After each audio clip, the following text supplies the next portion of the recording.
Good morning, everyone, and happy Thursday. We're here for our second read aloud of the week. On Tuesday, we read about Henry Box Brown, and I told you at the beginning of that video that all week and next week and all of the month of February, we're going to be talking about famous African Americans that we remember and honor and talk about during the month of February, which is Black History Month.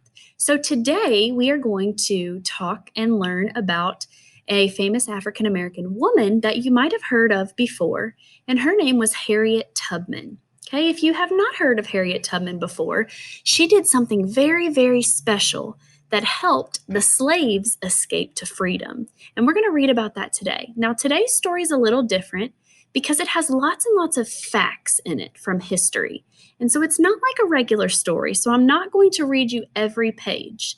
So the way that today's story is set up is it has different headings, and each heading is going to tell you what that page is going to be about.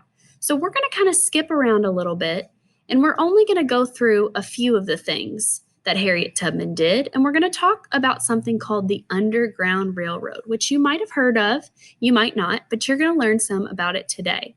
Okay, so I'm going to skip around a little bit, and you're going to learn some things not only about Harriet Tubman, but also about how she helped the slaves escape to freedom. Now, as I'm reading today, I want you to think back to Tuesday's book, Henry Box Brown, and I want you to see if there's a connection between our Henry Box Brown book and our If You Traveled on the Underground Railroad. All right, and afterwards, I will bring us back to the writing assignment and explain that for you. So let's go ahead and get started with our text today. If you traveled on the Underground Railroad. Okay, our author is Ellen Levine, and our illustrator is Larry Johnson. So if you notice, there's a bunch of pink Post-it notes. So what that means is every time there's a pink Post-it note, that's a page that we're going to stop on. Okay? If you traveled on the Underground Railroad. So here's what I was talking about. Here's all the different headings. And on each of these, in this table of contents, it shows you what page you can go to learn about certain things. Okay, so we're going to start by talking about what was the Underground Railroad. The Underground Railroad wasn't a real railroad.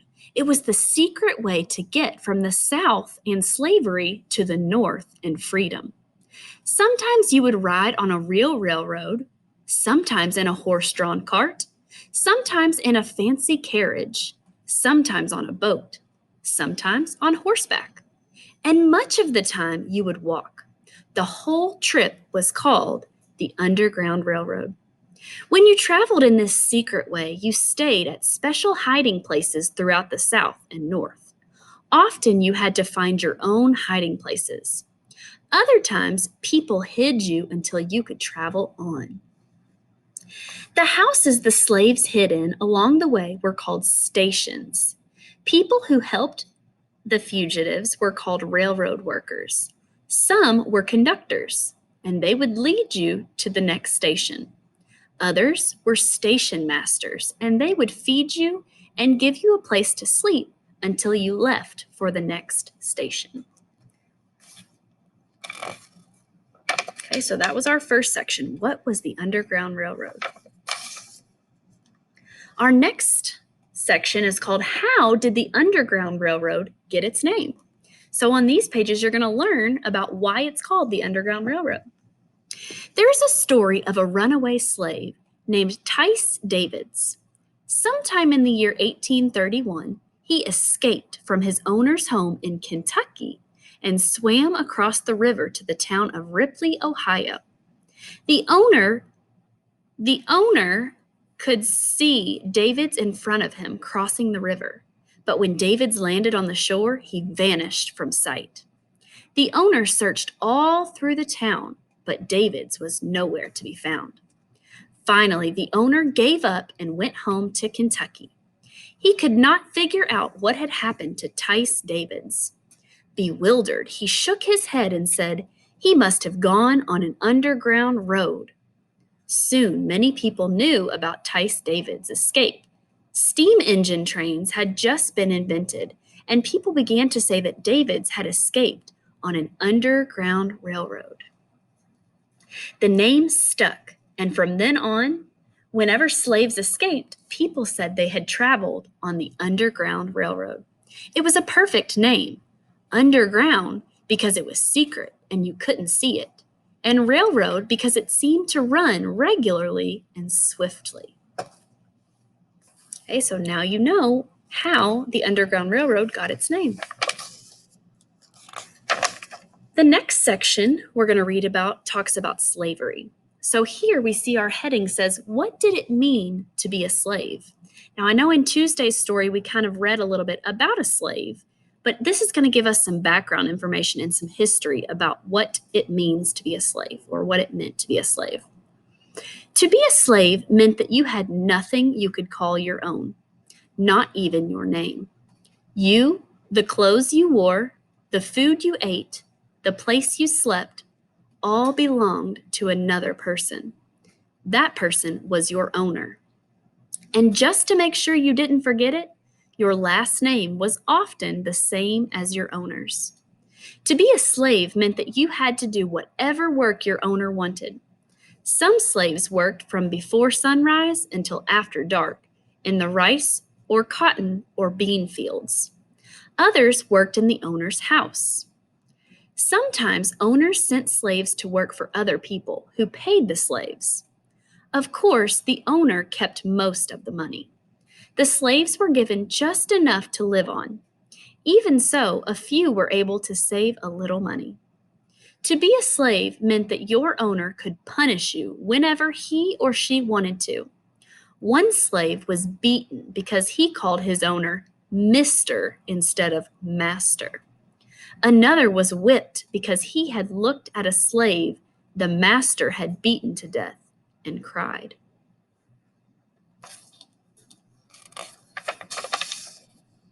To be a slave meant that you had to have your owner's permission to do almost anything. You couldn't walk down the road without a pass from your owner saying it was okay for you to be there. You couldn't visit anyone without a pass. If you didn't have a pass, you could be arrested, whipped, and put in jail until your owner came to get you. One of the worst things about being a slave was that you could be sold, like a cow or a pig or a piece of furniture. Many white people believed they had a right to own black people. If you own something, you can sell it. And so, if your owner needed money, he might sell you to a slave trader. These traders went around to different owners and bought slaves. Then they would sell them to other people. At the markets, many slaves were put on sale at the same time. People would come up to you and open your mouth to see if your teeth were healthy. They would pinch your arms and legs to see if you were strong. They would make you bend this way and that way to see if anything was wrong with you. To be a slave meant you probably didn't know how to read and write. In many southern states, whites who taught blacks how to read could be fined and put in jail. Blacks who taught other slaves might be whipped and put in jail. If you learned, you did it secretly. Today, everybody goes to school. Why do you think that slave owners were so afraid that the slaves would learn to read and write? So why do you think that the owners were afraid of the slaves learning to read and write? All right. Our next section, why would you run away? So think about, if you were a slave, why would you run? Why would you run away? These pages are going to tell us. Many slaves ran away because they were about to be sold. Sometimes an owner needed money, and so he or she decided to sell a few slaves. Or you might be sold if your owner died. Everyone was afraid of being sold to owners who lived in Georgia and Alabama. All slaves had heard stories about the terrible rice and cotton plantations down there, about how you worked all day and sometimes all night, about how you might be chained at night to keep you from running away, about how some owners made you work so hard you got sick and even died. Then they bought new slaves and started all over. Many slave families were separated when a parent or child was sold. So let's think back to Tuesday. Remember Henry Box Brown? he was separated from his family because they were sold. You might grow up learning about brothers and sisters you had never even met, brothers and sisters who had been sold before you were born. Some slaves ran away because their owners beat them. Others ran because of broken promises. They had been told they would be free when the owner died, but the owner's relatives cheated. They lied and said that the owner had never promised to free anyone. Some slaves said their owners hadn't been cruel. They ran away because they wanted to work for themselves and earn their own money. They wanted to raise their own families and live in peace. They didn't think anyone should own another person. Sometimes small things make all the difference. Lewis Jones had worked hard for many years for his owner. Then one day, Jones's aunt died. She was the only relative he had left. The owner wouldn't let Jones go to the funeral. He said there was no time to spare. That's when Lewis Jones decided to run away. Some slaves simply said they'd rather die than stay a slave, and so they escaped.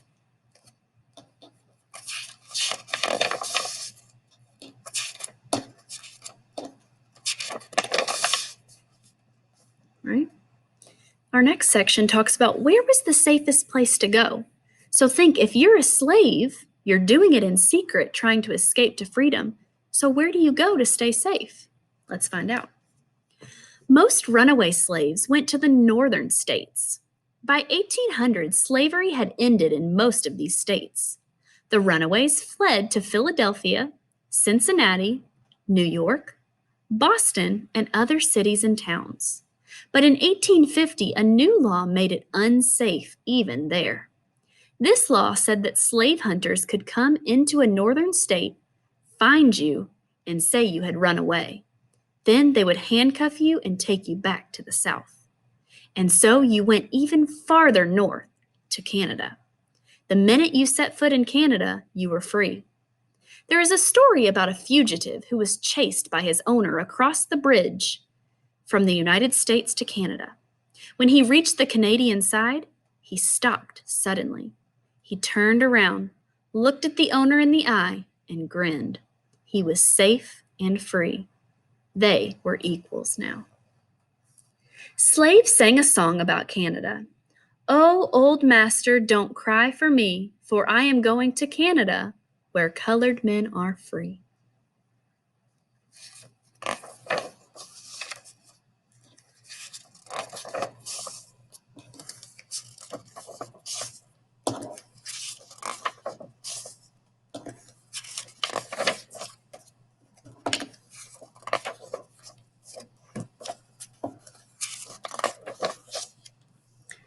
Right. You might see something familiar on this page. So this heading says, "How would you trick the slave hunters?"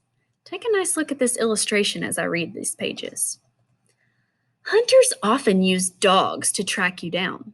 If they were hot on your trail, there was one trick you'd use if you could. Walk as far as possible in a stream. The dogs couldn't smell your footprints in the water. Some slaves taught themselves to read and write. Then they wrote out fake passes. Others borrowed a free black's papers and pretended to be that person. They would mail the papers back when they reached the north. Some slave women would go on board a ship carrying clean ironed shirts. Everybody thought they were bringing laundry to the sailors. Once on board, they hid and sailed to a northern port. A number of fugitives traveled north in the most surprising way. They mailed themselves. Henry Brown's story was so famous, his middle name became Box.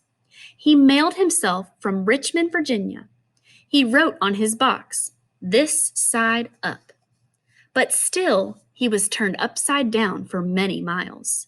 When the box finally was opened in Philadelphia, Henry Box Brown stood up, reached out his hand, and said, "How do you do, gentlemen?"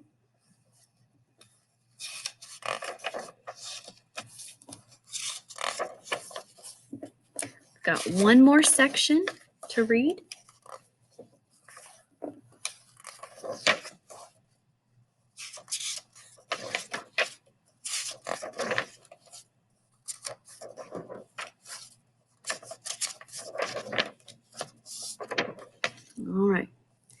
last section. What would you do when you became free? I want you to pay very close attention to this because you'll need it for your writing assignment. One of the first things most slaves did was to change their names. They did this to be safe, but also for another reason. Many slaves didn't have their own last names, but were given their owner's name.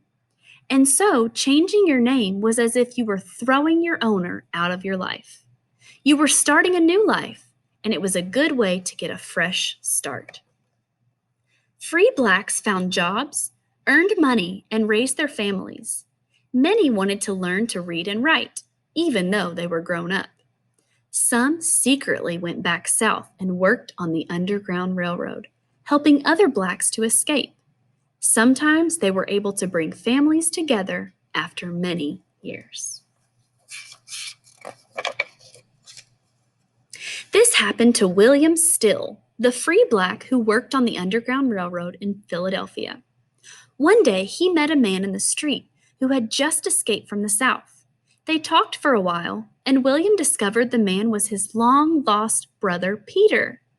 They had never met before. Peter was 6 years old when he was sold. Their mother had escaped to the north, and William was born there. The Underground Railroad brought the two brothers together.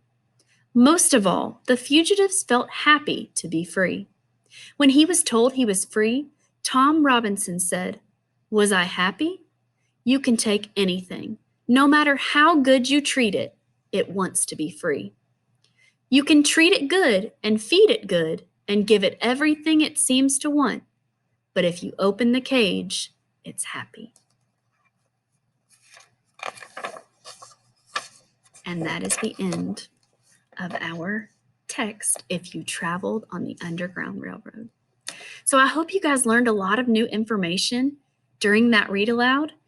Some of it you might have already known, but I think a lot of it might have been new to some of you. So let's go ahead and move on over to our writing assignment and see what it is for today.